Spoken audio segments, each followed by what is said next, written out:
Good morning, children. Today we will see the significant figures. Okay. Significant figure find करने के लिए एक ध्यान में क्या रखना है बेटा कि इन डेसिमल नंबर, जिस नंबर में डेसिमल पॉइंट हो, तो from first non zero number two and all numbers लेने हैं. मैं तुमको पीडीएफ भेजने ही वाली हूँ, तो कोई कंफ्यूजन नहीं रहेगा. From first non zero to end के all numbers you have to take. Then in non-decimal numbers, from first non-zero to last non-zero, first non-zero to last non-zero. ठीक है. एक ही एक्सेप्शन रहेगा, दैट इज इफ ऐसा कोई number हो 0.00, तो इसमें जिसमें सिर्फ नंबर में सिर्फ जीरो ही हो तो वन सिग्निफिकेंट फिगर अपने को लिख देना है, कितने भी जीरो हो जाए. ठीक है. Now let us take example 100. How many significant figures are there? By seeing 100 we saw that it is non-decimal number, decimal नहीं है इसमें. तो from first non-zero to last non-zero, तो non-zero तो इसमें एक ही है, so 1 is the answer, one significant figure. अब सपोज करो अपना क्वेश्चन है 100.0. ठीक है, डेसिमल नंबर हो गया. सो 1 that is first non zero number दिख रहा है डेसिमल में. फर्स्ट नॉन जीरो नंबर से एंड तक के सारे नंबर, तो 1 2 3 4, तो कितने सिग्निफिकेंट फिगर हो गए? इधर में लिख दो सिग्निफिकेंट फिगर, सिग्निफिकेंट फिगर्स. ठीक है. सो 1 2 3 4, 4 हो गए. Now this is also A decimal number 0100.0. So from decimal number में फर्स्ट नॉन जीरो से लेके लास्ट तक के ऑल नंबर, तो 1 2 3 4, there are 4 significant figures. Let me show you another example. 0.0025 decimal number. So first non zero से last के सारे number, so this is first non zero number 2 and 1 2, so 2 is the answer. Correct? Now let me solve the question of textbook so that you will understand how teacher has done this. Okay? खुद से करना, और ये PDF तो मैं भेज ही रही हूँ. 0.0025 क्वेश्चन है, राइट? तो डेसिमल नंबर है, तो फर्स्ट नॉन जीरो से लास्ट तक के सारे नंबर, तो कितने हैं? 2. सो significant figure will be 2. Second question is given in book, that is 208.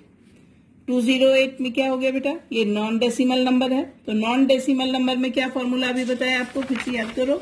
Non decimal में फ्रॉम फर्स्ट नॉन जीरो से last non zero, so from first non zero 2 और last non zero 8, so 1 2 3, significant figure 3. 5005, this is again non decimal number. तो first non zero number से last non zero number के सारे number 1 2 3 4, so there are 4 significant figures. Next is 126,000. This is also a non decimal number. So first non zero number से last तक के, last non zero तक के सारे number, so last में तो 0 0 है, इसको हटाना नहीं पड़ेगा. फर्स्ट नॉन जीरो से लास्ट नॉन जीरो, तो 1 2 3, 3 significant figure. Next is 500.0. So decimal number आ गया फिर. Now so in decimal number what we, first non zero number से लास्ट तक के सारे number, all numbers, so 1 2 3 4. Next is 2.0034 decimal number. So first से last तक के सारे number, so 1 2 3 4 5. This is the way we write the how many significant figures are there.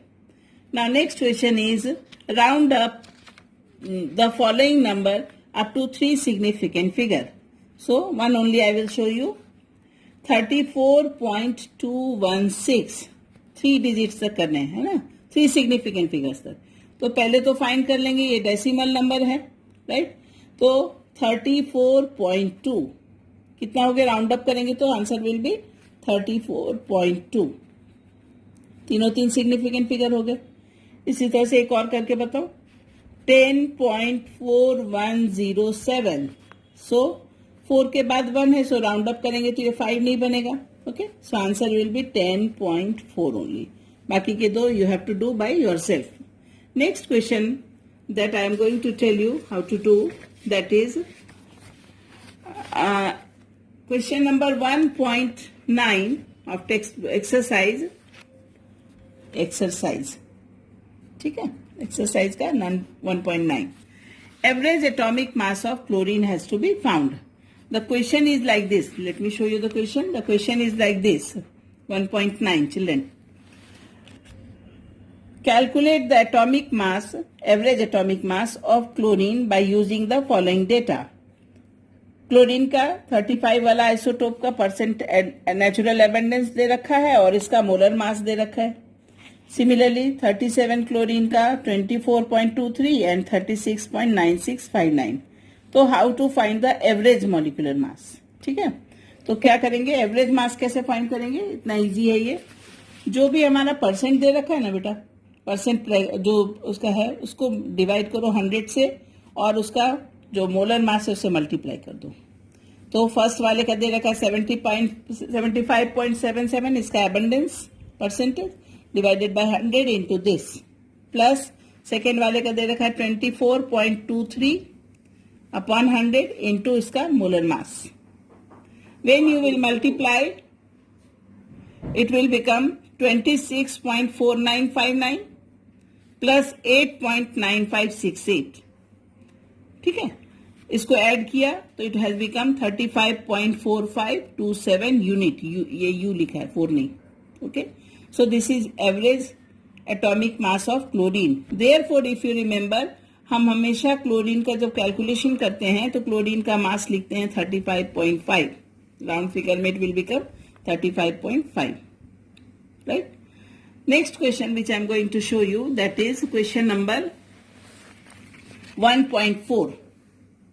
All the questions I will not do, some of the questions I will send you in PDF form, and rest question beta you have to try by yourself. Okay, question number 1.4, calculate the amount of carbon dioxide that can be produced। ठीक है, first is 1 mole of carbon is burnt in air। Carbon is burnt in air। So first of all I will write the reaction। So C plus O2 is equal to CO2। So when 1 mole of carbon is burnt, so how much carbon dioxide produced? So I will write here 1 mole carbon, 1 mole oxygen and 1 mole CO2। 1 mole of carbon when reacts with 1 mole of oxygen, it gives 1 mole of CO2। So 1 mole of carbon when it is burnt, तो 1 mole will give amount of carbon dioxide 1 mole CO2। Find the molecular mass of CO2। So C is 12 plus O2 यानी 16 to the 32। So it will become 44 gram। बस इतना ही है। Second one is 1 mole of carbon is burnt in 16 gram oxygen। 1 mole carbon and 16 gram dioxygen यानी O2। So what we see, 1 mole के लिए तो 1 mole oxygen चाहिए था, but oxygen कम है, 32 ग्राम के बदले O2 है। So O2 is a limiting reagent। O2 is limiting reagent। You understood children? O2 जितना चाहिए 32 ग्राम चाहिए, बट है 16 ग्राम। So it is limiting reagent। तो कितना बनेगा प्रोडक्ट, हाफ हो गया ना। तो रिएक्शन लिखेंगे C plus O2 is equal to CO2। But ये 16 ग्राम ही है, तो 1 mole carbon plus half mole O2। O2 half ही हो गया ना, 16 ग्राम है तो कितना देगा, 16 gram will react with half mole this, so it will form half mole CO2। क्योंकि कार्बन आधे ही कार्बन से ये रिएक्ट करेगा. सो इट विल रिएक्शन कुछ ऐसा होगा, हाफ मोल से ही रिएक्शन होगा और हाफ मोल O2. तो हाफ मोल CO2 यानी 22 ग्राम. So answer will be 22 gram. And here we will understand and write that O2 is the limiting reagent. Correct? Third part of the question is 2 moles of carbon. 2 moles of carbon are burnt in 16 gram dioxygen. ठीक है. फिर वही reaction लिखो, C plus O2 is equal to CO2. बेटा यहाँ 1 मोल चाहिए था, यहाँ 2 मोल कर दिया. बट उससे क्या मतलब है, ऑक्सीजन तो फिर लिमिटिंग रिएजेंट ही हो गया ना. जितना ऑक्सीजन 1 के लिए चाहिए था उतना ही नहीं है, तो 2 भी डालो तो क्या फर्क पड़ता है. सो 16 ग्राम O2 यानी हाफ मोल CO2 O2 हो गया, हाफ मोल O2. क्लियर है. So half mole O2, now O2 again became limiting reagent. Why it is become limiting reagent? Because 1 mole चाहिए था, हाफ ही मोल है. So जितना हाफ मोल रिएक्ट करेगा उतना ही होगा. So half mole will react only with half mole of C. Okay. So carbon dioxide formed will be 22 gram, क्योंकि half mole CO2 ही बनेगा. फिर से समझ लो, half mole O2 can react with half mole C. Therefore, product CO2 will be half mole is equal to 22 gram. यहाँ भी oxygen limiting reagent बन जाएगा. ठीक है. So this is the question. Now tomorrow I will show you another questions and today I am sending you the PDF, right? And you have rest of the question you have to try by yourself. And Sunday we all teachers will send the question paper. At least I am going to send. Other teachers, if they have completed some course, they will also send. You have to answer those questions. Thank you.